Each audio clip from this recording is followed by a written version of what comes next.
j'espère que vous allez très bien. Toujours l'incontournable.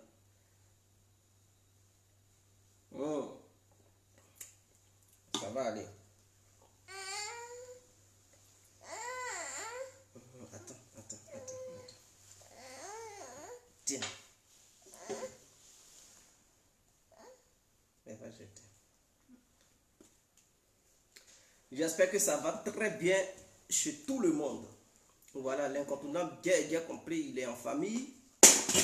Et on aimerait profiter de ce beau moment pour vous souhaiter... Tiens.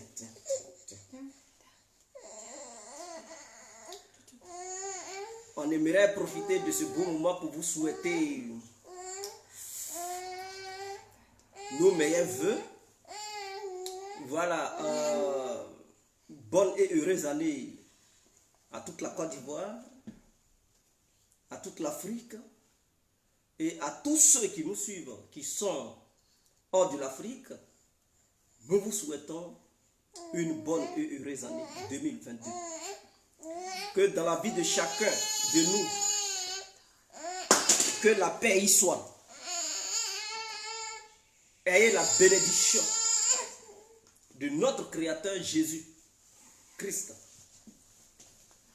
Santé à vous, bonheur à vous, prospérité à vous.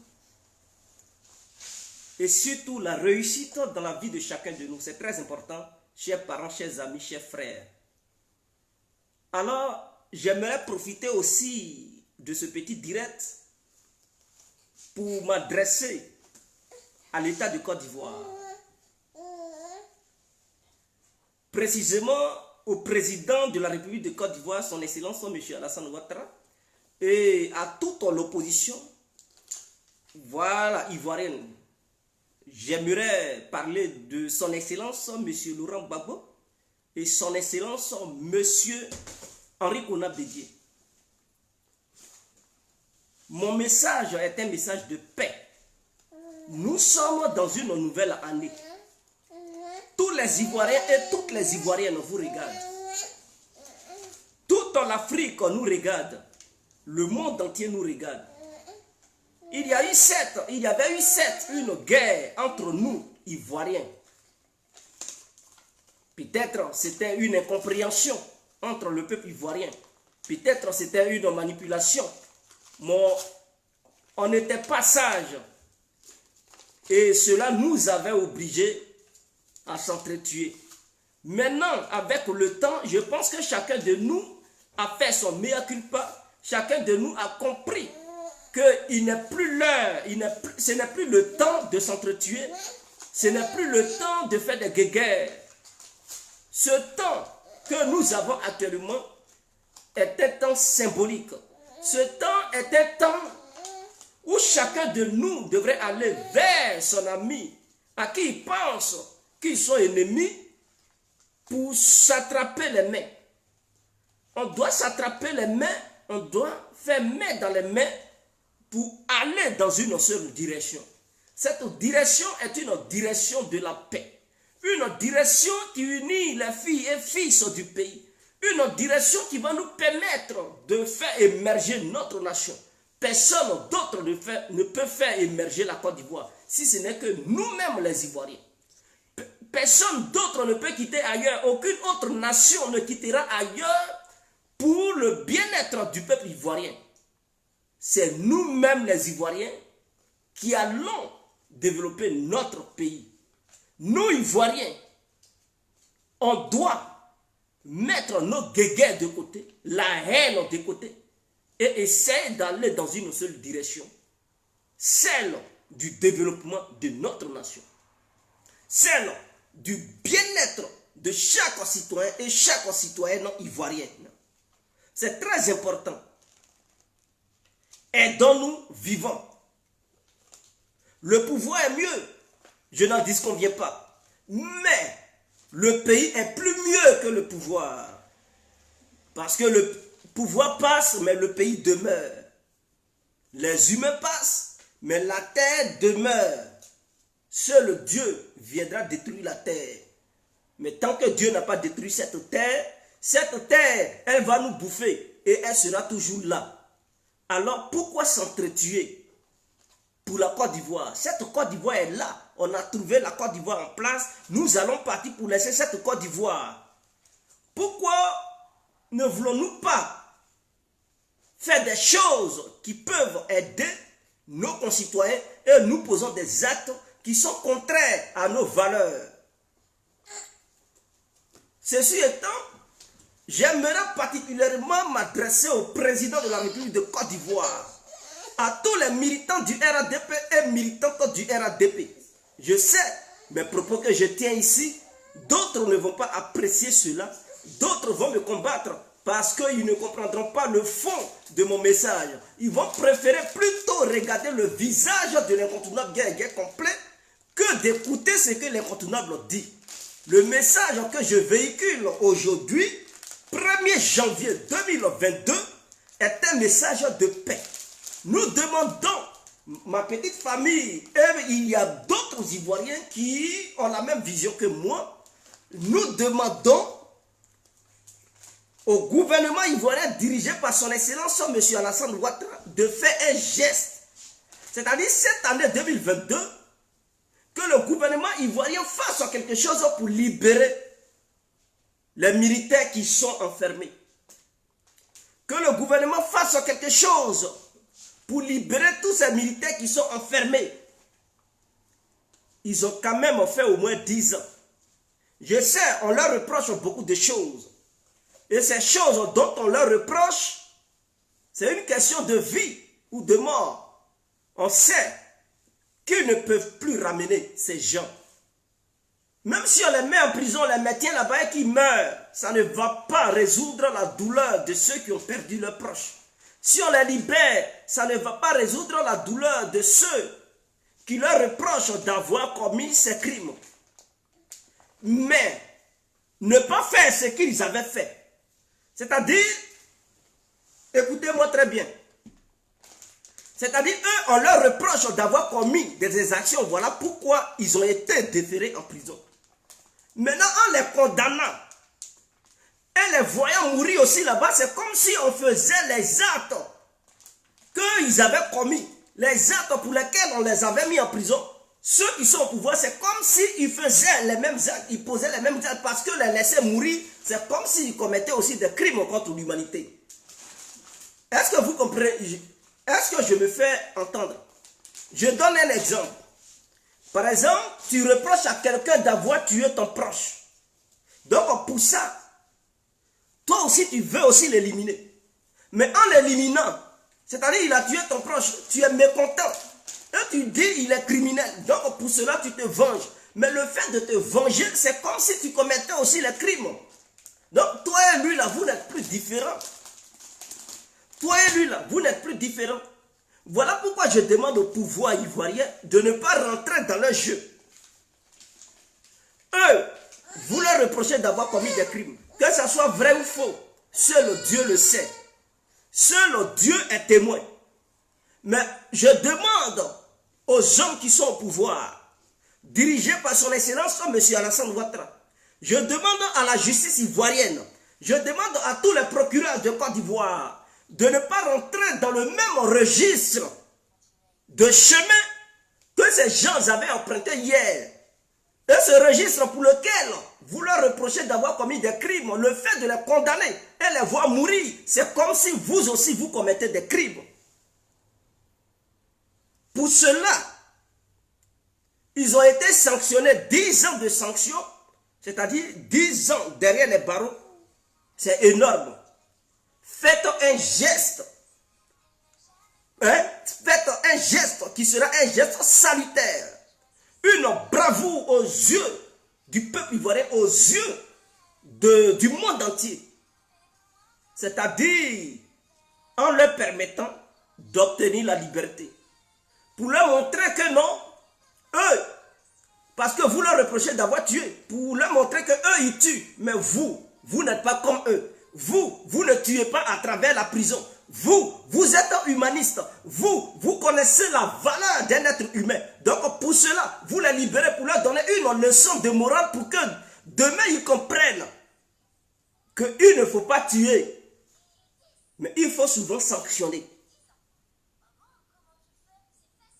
Transit Jackie, merci si vous me comprenez. Je vous remercie pour ceux qui ont compris. Et je pense que ce que je dis, beaucoup d'entre nous ont compris le message.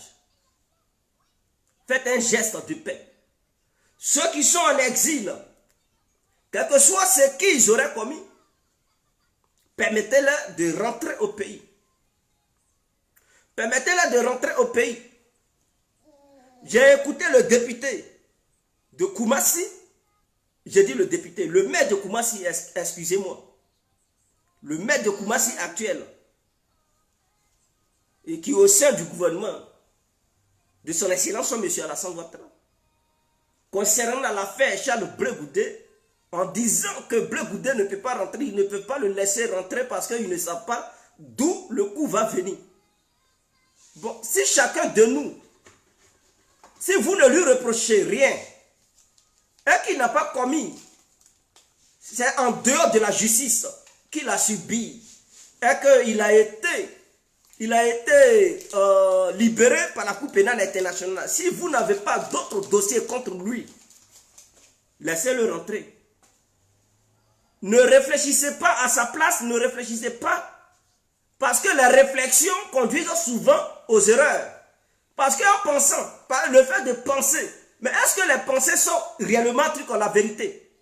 Tu peux penser, mais ta pensée n'est pas une vérité absolue. Donc le fait de penser pour dire, on pense que non, ce n'est pas le moment de le laisser rentrer parce qu'on ne sait pas d'où le coup va venir. Mais peut-être même, c'est pas chez lui, c'est pas de chez lui le coup va venir. Peut-être même, c'est ceux-mêmes qui mangent avec vous, qui sont un danger et que vous ignorez, vous négligez.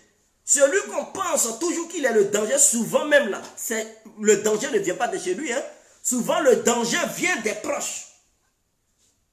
Donc, ne pensez pas, faites poser un acte pour lui permettre de rentrer. Posez un acte pour lui permettre de rentrer en Côte d'Ivoire. Maintenant, étant en Côte d'Ivoire, si vous pensez, il peut rentrer, vous pouvez le mettre sous surveillance. Ma femme n'est pas arabe. Son visage vous fait penser qu'elle est arabe. Elle n'est pas arabe. Ce n'est pas une arabe, c'est une européenne. Elle n'est pas arabe, elle est loin d'être arabe. Peut-être quand vous la voyez, vous pensez que c'est une arabe. Non, elle n'est pas arabe, elle est européenne. Alors, vous pouvez le mettre sous surveillance, sous écoute, sans que lui-même il ne le sache. Vous pouvez mettre sous écoute tous ceux avec qui il travaille, sans même qu'eux-mêmes ils ne le sachent. Ce qu'Ahmed Bakayoko faisait. Et je pense que tout le monde est sous écoute en Côte d'Ivoire. Vous pouvez activer les services de renseignement pour dire, ah, Blé Goudé est rentré, surveillez-le de près. Pour ne pas qu'il fasse quelque chose qui va échapper au service de renseignement ivoirien. Vous pouvez le faire, il n'est pas plus intelligent que tous les services de renseignement réunis quand même. Donc permettez-le de rentrer. S'il rentre et que sa vision, ce n'est pas de faire la politique, mais que sa vision c'est de faire un coup d'état contre vous, et que les preuves sont irréfutables et que les preuves sont sur la table, en ce moment-là, vous pouvez montrer ces preuves au peuple ivoirien pour dire, bon, vous nous avez demandé pardon de permettre à Blé Goudé de rentrer. Maintenant, on lui a permis de rentrer, voici ce qu'il prépare contre le gouvernement ivoirien. Si ces preuves sont avérées et que les Ivoiriens constatent que c'est un fait réel et que ce n'est pas de la magouille, alors vous pouvez l'arrêter. Personne ne pourra dire quoi que ce soit. Et il pourra être conduit aux sanctions. Vous le conduisez en prison pour le sanctionner, pas pour le tuer, mais pour le sanctionner. Mais le fait de dire non, non, non, on ne veut pas, mais si tout le monde veut avoir une telle posture, parce que le fait de voir quelqu'un, le visage de quelqu'un pour dire, ah, lui là, je ne veux pas. Peut-être le coup va venir, on ne sait pas d'où va venir le coup, ce n'est pas normal. Imaginons que demain, quand je dis demain, ça peut être en 2025, 2030, 2035 ou bien 2040. Si il arrivait que demain, le pouvoir qui était dans vos mains, et que les nouveaux arrivaient regarder les visages des membres du RADP pour dire, lui là, vraiment on ne veut pas qu'il soit en Côte d'Ivoire parce que peut-être le coup va venir de son côté. Donc pour cela, parce que ils estiment, ils pensent ils pensent que, donc leurs pensées les conduisent à indexer les gens, et ces gens qu'ils indexent, soit ils œuvrent pour les arrêter, soit ils les maintiennent en exil. Est-ce que c'est normal? Ce n'est pas normal. On ne peut pas penser, sous l'effet des pensées, maintenir des gens en exil. Voilà pourquoi nous vous demandons de leur permettre de rentrer. Ce Diom que moi je tape là-dessus, permettez-le de rentrer. Si vous le reprochez des choses et que vous pensez que réellement il est coupable de quoi que ce soit, permettez à ce Diom de rentrer. Une fois en Côte d'Ivoire, vous pouvez l'appeler pour dire, bon, il n'a qu'à venir vous éclairer sur certaines choses dont vous lui reprochez. Et il viendra lui-même. Il n'est pas au-dessus de la justice. Il ne peut pas dire, moi, je suis en Côte d'Ivoire, on me convoque au palais de la justice, je ne vais pas. Non, il pourra aller. Ce n'est pas une question de l'arrêter pour le mettre en prison, mais c'est une question de l'appeler pour qu'il éclaire la justice sur certaines choses dont on lui reproche. Et lui-même, vis-à-vis, il pourra partir avec ses avocats pour éclairer la lanterne. Et suite à ça, si ces faits dont on lui reproche sont avérés, le gouvernement, au nom de la réconciliation, peut prendre une décision de l'épargner de la prison, mais tout en mettant des services de renseignement derrière son dos, tout en mettant en lui mettant sous écoute, tout en ayant un œil sur lui. Et étant en Côte d'Ivoire, s'il veut reprendre, il veut répéter les faits dont on lui reprochait auparavant, les faits pour lesquels il était maintenu en exil, s'il veut reprendre ces mêmes causes, en ce moment-là, si vous avez des preuves, vous pouvez les brandir pour dire, mais Soro Diom ne veut pas changer. Et donc, on ne peut pas rester les bras croisés. Nous allons entreprendre des actions pour le mettre en prison. Et si vous le faites, aucun Ivoirien ne parlera. Parce que le monde entier saura que vous lui avez donné une chance. Vous lui avez donné une chance. Et cette chance, c'était de lui permettre de venir en Côte d'Ivoire, faire la politique et montrer de quoi il est capable, c'est-à-dire idéologiquement parlant, sans prendre les armes. Mais s'il ne veut pas prouver aux gens qu'il est mature et qu'il fait la politique, Etienne Oko, JJ, mon frère, c'est ma fille que je salue. Ah, ok. Merci, maître Etienne Oko. Big up à vous. Donnez les étoiles. Hein? Donnez les étoiles à la petite. Ça, c'est une nouvelle année. Donnez les étoiles quand même. Voilà. Vous qui êtes là, que Dieu vous bénisse. On n'a pas encore fini de parler. Qui bénisse vos familles. N'oubliez pas de donner les étoiles. Donnez des étoiles. En donnant des étoiles, c'est à la fille vous donnez. Ce n'est pas à l'incontournable. Voilà. Donc, donnez bonne année de l'avocate. Donnez bonne année de l'avocate en lui donnant des étoiles. Si vous donnez 1000 étoiles, 200 étoiles, 100 étoiles, 50 étoiles, écoutez, c'est l'œuvre de Dieu. Que Dieu vous bénisse pour ça. Voilà, Etienne, merci, je lui fais passer votre coucou. Et donc, en faisant cela, les gens sauront que vous avez donné une seconde chance à Soro, mais qu'il ne veut pas changer, il veut continuer dans sa vision de coup d'État. En ce moment-là, il est déjà sur le territoire ivoirien. Vous pouvez facilement l'arrêter et le mettre en prison. Mais je vous demande de lui permettre d'avoir une seconde chance. Blé Goudé, permettez-lui d'avoir une seconde chance.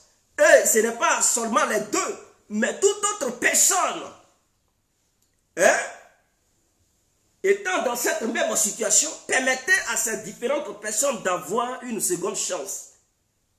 Ainsi, on ira à la paix. Ainsi, on sera dans une nouvelle Côte d'Ivoire. Alassane Ouattara, il a pris de l'âge. Et ses dernières actions lui permettront d'être grand. Ce sont des petits trucs qui rendent les gens grands. Les Ivoiriens ont parlé à la fin du SSI, mais s'ils posent ces actes, les gens sauront que c'est sous le gouvernement d'Alassane Ouattara que des gens ont fait certaines choses. Mais malgré cela, il leur a permis de revenir au pays sans être inquiétés d'aller en prison. Il leur a donné une seconde chance. Maintenant, si ces gens sont têtus et qu'ils ne veulent pas changer de comportement, ils ne veulent pas changer de politique et qu'ils veulent rester dans leur posture de déstabilisation, en ce moment-là, on peut les arrêter. Voilà les Damana Picas. Ils sont rentrés, est-ce qu'ils sont dans une posture de truc de déstabilisation? Non, ils ne sont pas là-dedans. Au contraire, eux, ils s'en vont sur le terrain pour battre campagne, rassembler, consolider des gens autour de leur nouveau parti politique qu'on appelle PPACI. Est-ce que Laurent Gbagbo, quand il est rentré, il est dans une posture de déstabilisation? Non. Lui, au contraire, il a eu une stratégie de coalition avec Henri Konan Bédié dans le seul but de faire une coalition en 2025 pour pouvoir remporter la bataille électorale. Donc eux là, leur pensée ce n'est pas de prendre les armes ou bien pousser les gens à sortir dans les rues, à casser, à déstabiliser le gouvernement ivoirien. Donc le RADP aussi a aussi sa stratégie de pouvoir gagner les élections en 2025. Donc le RADP en ce moment-là envoie des gens sur le terrain pour mobiliser des gens autour du parti. Et c'est ce que les autres partis font. Les gens avaient créé Laurent Gbagbo en disant que oh, s'il vient, il allait. Non, mais il est venu là, c'est le contraire. Il n'a jamais posé une action qui allait mettre à mal le gouvernement d'Alassane Ouattara. Pourtant, il allait dire oh, j'ai la haine, il m'a amené dans ce pays. Non. Donc, ne pensez pas que les autres vont le faire. Amenez-les d'abord en Côte d'Ivoire pour voir ce qu'ils peuvent faire. Vous pouvez les mettre sous contrôle, sous écoute. Tout le monde doit avoir les oreilles, les yeux sur eux. Je pense que le gouvernement d'Alassane Ouattara, le monde a avancé quand même. C'est-à-dire, rien ne peut se passer en Côte d'Ivoire sans que le gouvernement de Ouattara ne soit au courant. Donc, le gouvernement, nous ne sommes plus dans les années 2000, au début 2000, Internet n'était pas développé, le service de renseignement n'était pas développé. Bon, je ne sais pas, il y avait beaucoup de choses qui échappaient aux nations. Mais maintenant, là, maintenant où nous sommes, rien ne peut encore échapper à une nation. Une nation qui voit un coup d'État venir sans rien faire, c'est le président qui a été lâche, qui n'a pas voulu écouter les alertes des services de renseignement. Donc, voici ça, c'est mon message de fin d'année. Le gouvernement d'Alassane Ouattara peut faire quelque chose.